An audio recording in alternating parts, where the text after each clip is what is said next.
3, 2, 1, L40 stages are ignited. Plus 5 seconds. Lift off normal. जाहिर है हम एक माइलस्टोन तो कहेंगे। सुबह 6:30 बजे इसरो यानी कि इंडिया के स्पेस एजेंसी ने सक्सेसफुली अपनी 100th लॉन्च कर दी है। इसरो ने अपना 100वां मिशन लॉन्च कर दिया है। अब ये कहा जा रहा है कि जो इसरो है उसने ये एक हिस्ट्री बनाई है। इसरो का एक और कारनामा, और इस कारनामे पर हम कहेंगे इंडिया कमाल कर दिया। इसके पीछे की आपको वजह क्या लगती है कि आज वो टेक के डिपार्टमेंट्स में, स्पेस टेक्नोलॉजीज में, साइंस में बहुत आगे बढ़ रहे हैं। उनके India will build a third rocket launch pad at ISRO's spaceport, the Satish Dhawan Space Center at Sriharikota in the state of Andhra Pradesh. लेकिन देखिए, जिन्होंने ये करके दिखाया है, इसरो के जो सोमनाथ हैं, ये उनसे पूछिए, मोदी हुकूमत से पूछें कि जब कोई नेशन अपनी मेहनत करके और उस जगह पर पहुंचती है कि जो सबको हैरान कर देती है। अब इंडिया क्योंकि आपको कह रहा है कि जी वो स्पेस स्टेशन बनाना चाहते हैं, वहां पे अपना बंदा डालना चाहते हैं, this is something they have been thinking. पूरा आलम इस्लाम, दूसरी बड़ी आबादी है मुसलमानों की औकात, इतनी सी माइनॉरिटी इसराइल तो चीका मार दे। एक सैटेलाइट NVS-02 के नाम से रॉकेट के साथ लॉन्च किया गया है, जो कि सक्सेसफुल रहा है और ये उनकी 100th लॉन्च थी। हेलो फ्रेंड्स, जय हिंद। हिंदुस्तान स्पेशल में आपका स्वागत है दोस्तों। इसरो ने श्रीहरिकोटा के सतीश धवन अंतरिक्ष केंद्र से रॉकेट लॉन्चिंग का शतक लगा दिया है। इसरो ने GSLV F-15 रॉकेट के जरिए नेविगेशन सैटेलाइट NVS-02 को बुधवार को लॉन्च किया। नावी के तहत दूसरी पीढ़ी के 5 उपग्रह शामिल हैं। इससे पहले 29 मई 2023 को NVS-01 को GSLV F-12 के जरिए लॉन्च किया गया था।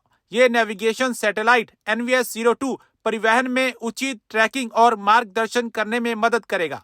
हवाई और समुद्री यातायात को कुशलता पूर्वक ट्रैक करेगा। वहीं सैन्य अभियानों को अंजाम देने के लिए सुरक्षित स्थानीय नेविगेशन होने से रक्षा क्षमताओं को बढ़ाएगा।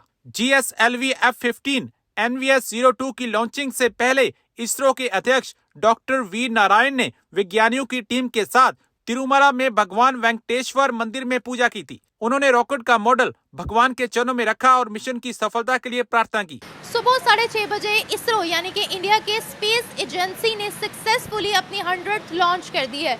एक सैटेलाइट NVS-02 के नाम से रॉकेट के साथ लॉन्च किया गया है, जो कि सक्सेसफुल रहा है और ये उनकी 100th लॉन्च थी। इस साल की सबसे पहला सैटेलाइट सक्सेसफुली लॉन्च कर दिया गया है, जिसको बहुत ज़्यादा प्रेज किया जा रहा है। अगर हम बात करें पाकिस्तान की स्पेस एजेंसी जिसका नाम है सुपार्को, वो कहाँ स्टैंड कर रही है, कितनी वहाँ पर रिसर्च हो रही है, या स्पेस साइंसेस में, स्पेस डिपार्टमेंट में पाकिस्तान कहाँ स्टैंड करता है, या इसरो के मुकाबले में सुपार्को अभी सामने आ रही है या नहीं?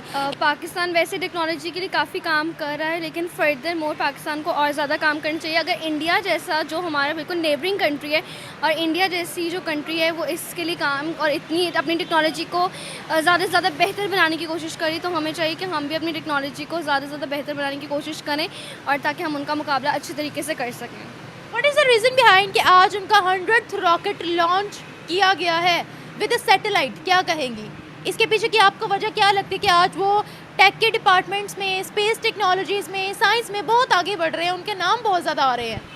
ये तो डिपेंड करता है क्योंकि हमें अंदर की बात नहीं पता है कि अंदर सब कुछ क्या चल रहा है, और उनके साथ डिफरेंट कंट्रीज़ जो हैं वो डिफरेंट रिलेशनशिप्स में, हमारे रिलेशनशिप उस तरह के US के साथ स्ट्रॉन्ग नहीं है जितने उनके साथ स्ट्रॉन्ग है। तो मुझे ऐसा लगता है कि हमें मतलब उनके US के साथ स्ट्रॉन्ग है, इस वजह से वो हर चीज़ में आगे जाते जा रहे हैं। वो खुद भी इस चीज़ की कोशिश कर रहे हैं और पाकिस्तान भी कर रहे हैं, लेकिन और मेहनत करनी चाहिए तो हम और कर सकते हैं, ज़्यादा अच्छा कर सकते हैं। यू नो कि अमेरिका का जो स्पेस डिपार्टमेंट है नासा, वहाँ ज़्यादा लोग कौन जॉब करते हैं या किसने उस डिपार्टमेंट को संभाला है, डू यू नो? ज़्यादातर इंडियंस ही हैं वहाँ पे, ज़्यादातर इंडियंस हैं वहाँ पे। दुबई में देख लें आप इंडियंस हैं, USA में देख लें आप इंडियंस हैं, हर जगह इंडियंस हैं, क्योंकि इंडियंस को मेरे ख्याल से शायद परमिशन उनको ज़्यादा मिलती है जाने की, एज़ कम्पेयर टू हमें अपॉर्चुनिटीज़ भी कम मिलती हैं। इस वजह से हम पीछे हैं। तो हमें अगर अपॉर्चुनिटीज़ मिलें तो हम भी जाएँ, बाहर की कंट्री में जाएं, फॉरेन कंट्रीज़ में जाएं। फॉरेन कंट्रीज़ में जाना चाहिए, वहाँ पे पाकिस्तान का नाम बनाना चाहिए, क्योंकि लोग यंग तो है तो जाते हैं, जाते तो है, तो उनको वो वहाँ पे अपॉर्चुनिटी नहीं दी जाती है, उनको कम अपॉर्चुनिटीज़ के साथ नीचे रखा जाता है शायद इस वजह से। और ये क्यों है? ऐसा इसलिए है क्योंकि हमारी शायद इमेज ऐसी बनी हुई है डिफरेंट कंट्रीज़ में, शायद इस वजह से। और ये इमेज हमारे खुद के लोगों ने बनाई हुई है, हमारे खुद के लोगों ने ये इमेज बनाई हुई है। हरकतें अच्छी नहीं होंगी। अपनी नहीं, हाँ अपनी अच्छी होंगी तो फिर बाकी भी अच्छी हो जाएंगे शायद। दूसरी बात ये है कि वो एजुकेशन सिस्टम भी हमारा उस तरह का नहीं है ना, हमारे सिलेबस अप टू डेटेड नहीं है। डेट नहीं है, लेकिन अब जो सिलेबस आ रहा है जैसे 9th का या फर्स्ट ईयर का, वो अप टू डेट हो रहा है।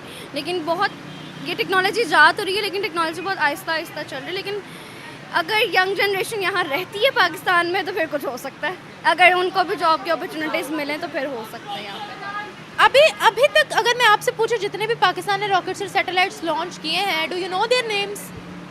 पाकिस्तान की तो सच है इस तरह के सैटेलाइट के नेम्स नहीं पता, बहुत रॉकेट सैटेलाइट्स का नहीं पता? नहीं पता, क्योंकि साइंस से बिल्कुल दूर, साइंस से बिल्कुल दूर, से दूर हो, नहीं मानते? नहीं मानते साइंस से बिल्कुल दूर।